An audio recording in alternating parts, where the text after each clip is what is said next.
everybody, welcome to the 𝐂𝐸 Way. I'm Jessica, and today's video is going to be a look inside our brand new Hatchet Novel Study. So this is for the novel Hatchet by Gary Paulsen. And in this novel study, you are going to find a page that is basically going to be your lesson plans for 6 weeks. Cross-curricular connections, and what this is ideas to extend the novel in the subjects of math, writing, social studies, science, art, and music. A page for your favorite quotes from the book. And then for 5 weeks, your setup is going to be very similar. So for example, you would see here that on week 1, you're going to be reading chapters 1 through 4.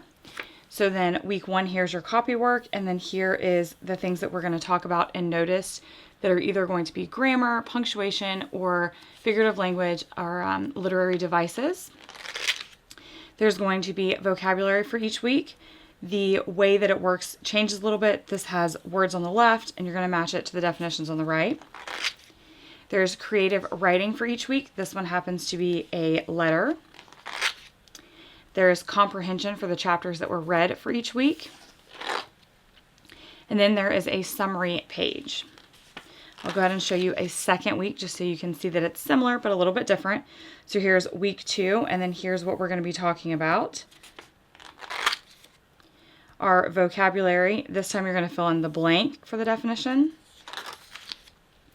Week 2 writing is going to be a journal entry. Week 2 comprehension. And then a summary for week 2.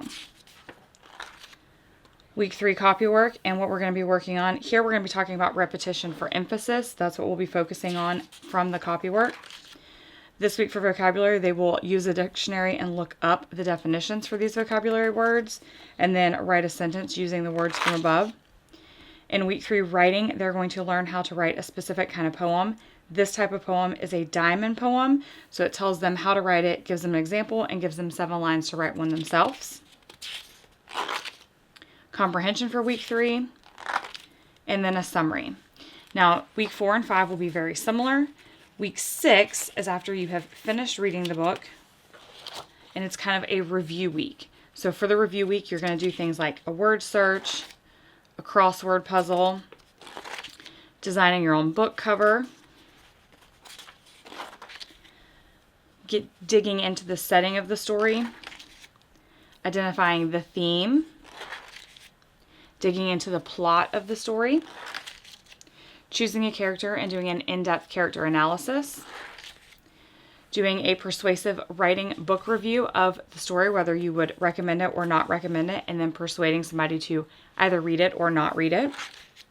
You will watch the movie and do an in-depth book and movie comparison.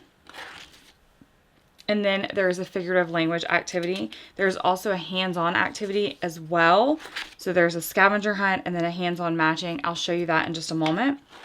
And then there are some final project ideas for when you have finished. These are like additional. You can do them if you would like. They're not required. There's 9 different ones to choose from.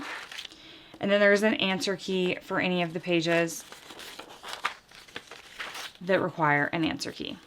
For the hands-on figurative language activity, it is a figurative language sorting activity. So you have all the different types of figurative language, and then you have cards that have quotes directly from the book.